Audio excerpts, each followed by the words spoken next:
Shuttle. It is I, Renee, your host, and I am here with Danielle Kramer for Nerdist and the Nerd Melt Showroom.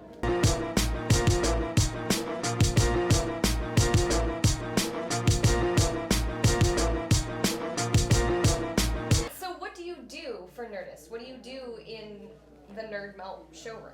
I am the program director for the Nerdist Showroom. So all of the events that happen back go through me. We have mostly comedy events, but we're kind of eclectic. We have some screenings. We have some like comic related, nerd culture related events. We have writer series. We have a Nerdist Writers Panel. The Writers Guild Foundation also does a monthly series with us. So yeah, our audience is mostly like kind of intellectual comedy audience, and we have a lot of writers and a lot of people interested in working in film and television, and they're a really savvy group, and everyone loves to hang out. You know, it's like a great community. We're very I don't know, it's just a positive, safe place for people to hang out and watch some of their favorite people do what they do best. From working here the last 3 years doing this, I'm sure you see the same crowds. You know, they come in, they're connoisseurs, and they're like, oh, I'm going to jump from this to this to this.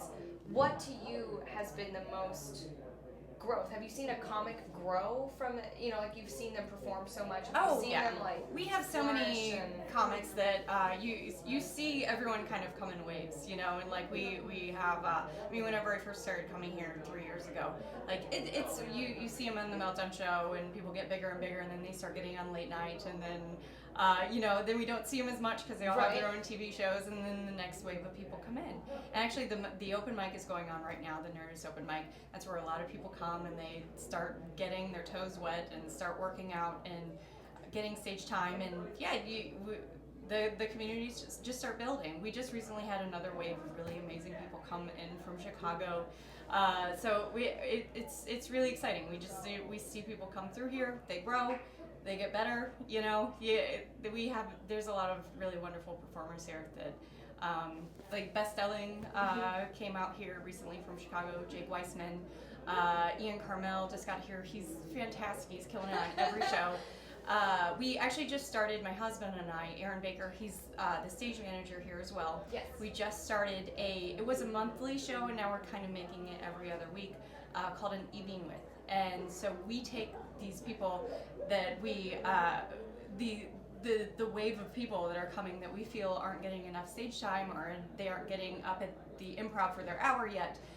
We love them, and we want to see them have their hour. So we started doing an hour with some of our favorite picks, and we're also getting like some of our favorite like old schoolers too. We had Best Stelling, we've had Matt Bronger, and we have Byron Bowers coming up. And he's great. I love him. He's so funny. Ron Funches was a huge hit.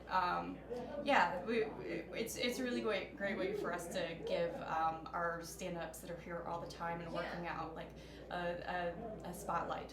So I have a question about Chicago. Now, is it like there's something in the water, or you have to be funny if you're from Chicago? Because it seems like 95% of the comics you hear of, they're like, oh, you know, I was in Chicago, or they went to college in Chicago, or they studied in Chicago, or, I mean, like, it's crazy how many extremely talented people come from Chicago. So is there like a scientific reason?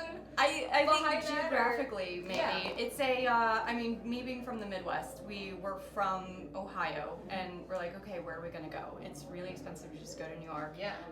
We were looking at film schools, and, you know, Second City program was there. And yeah, it's just, you know, like everyone lives in these small towns, and they're like, how do I get out of this small town? And they migrate, and everyone goes to Chicago, and Chicago has such a great improv scene, and has like a lot of really great stand-up rooms, and everyone can just work out there until they get their funny on, and then whenever they're ready to go, they can move to New York or LA and be seen. But Chicago is a great working town for, you know, being able to kind of like do your craft and get really, really good.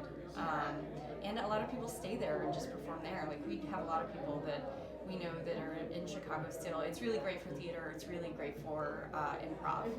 So it's super strong there. I mean, the improv scene might even be stronger in Chicago than it is out here. That's what I've heard. I've heard that if you really want a challenge and you want to learn and get good at your craft, go to Chicago. Yeah. And that's why I'm like, what can I take? Like a Chicago vitamin or something, which like pop it and get good at stuff. Guys, if you're ever in Los Angeles on Sunset Boulevard, you need to come here to Meltdown Comics to go to the Nerdist showroom. It's called Nerd Melt now. It's very, very exciting. Nerdist has a YouTube channel. It does. Yeah. Nerdist, right? Yeah, the Nerdist channel, and then there's also a podcast, the Nerdist Industries Podcasting Network, and then our website for local events for the events that happen here is nerdmeltla.com, and you can follow us on Twitter at nerdmelt. It's awesome. If you're ever here, you should go. I've been to shows here. They're fantastic. The space is cool. The people are awesome. Danielle and her husband are wonderful people. So thank you so much. Thank you so much. Thank you.